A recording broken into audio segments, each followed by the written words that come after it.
IPL এর আঙিনায় এবার বড়সড় ধামাকা হতে চলেছে। বিশ্ব ক্রীড়া জগতের দুই প্রভাবশালী ব্যক্তিত্ব ডেভিড ব্লিটজার এবং অ্যাব্রাম গ্লেজার এখন ভারতের এই কোটি টাকার লিগে অংশ হতে মরিয়া।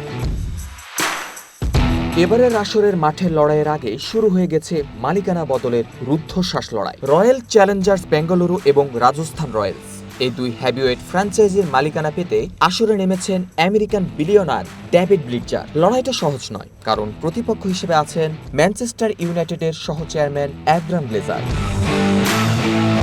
কি ঘটছে পর্দার আড়ালে? ব্লিটজারের নজর যখন আইপিএলে। হ্যারিস ব্লিটজার স্পোর্টস অ্যান্ড এন্টারটেইনমেন্টের সহ প্রতিষ্ঠাতা ডেভিড ব্লিটজার বর্তমানে আরসিবি এবং রাজস্থান রয়্যালসের নথিপত্র ও আর্থিক দিকগুলো খতিয়ে দেখছেন। এনবিএ এর ফিলাডেলফিয়া 76ers এবং এনএইচএল এর নিউ জার্সি ডেভিলসের মতো দাপুটে দলের মালিক ব্লিটজার চান ক্রিকেটের বিশ্ববাজারে আধিপত্য বিস্তার করতে। গেল বছরের চ্যাম্পিয়ন্স রয়্যাল চ্যালেঞ্জার্স বেঙ্গালুরুর বর্তমান বাজার মূল্য দাঁড়িয়েছে প্রায় $1.8 বিলিয়ন। বর্তমান মালিকপক্ষ ডিয়াজিও এই ব্যবসাকে তাদের মূল ব্যবসার বাইরের অংশ হিসেবে চিহ্নিত করেছে, তাই তারা তাদের 100% শেয়ারের একটি বড় অংশ ছেড়ে দিতে প্রস্তুত।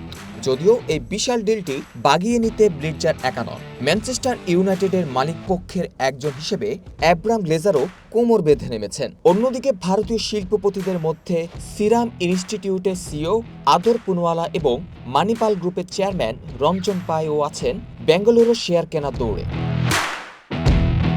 তবে এই চুক্তির জন্য মার্চের মাঝামাঝি সময়ের মধ্যে জমা দিতে হবে চূড়ান্ত দরপত্র। 26শে মার্চ থেকে আইপিএল এর নতুন মৌসুম শুরু হওয়ার কথা। তার আগেই এই হাই প্রোফাইল মালিকানা নিয়ে চূড়ান্ত সিদ্ধান্ত আসার সম্ভাবনা প্রবল। তবে যে কোনো চুক্তির ক্ষেত্রে প্রয়োজন হবে বিসিসিআই এর অনুমোদন। তাহমিদ আমিন, ওয়ান স্পোর্টস ডেস্ক।